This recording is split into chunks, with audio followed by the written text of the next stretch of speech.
તો હવે ભાવનગર જિલ્લો કયો? ભાવનગર.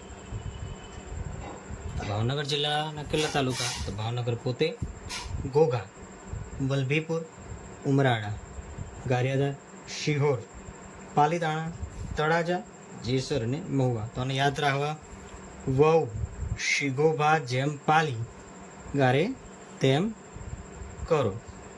કરો લટકણ્યું છે, યાદ રાખવા માટે.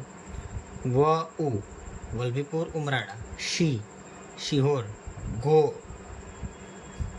શિગોભાનો શી શિહોર, ઘોઘા ભાવનગર, જેમ જેસર મહુવા, પાલી પાલીતાણા, ગારે ગારિયાધાર, તેમ તો તેમનો તે તળાજા, તે તળાજામાં.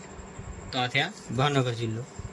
હવે આવે મહેસાણા જિલ્લો, ઉત્તર ગુજરાતનું એમ કે મધ્ય કેન્દ્ર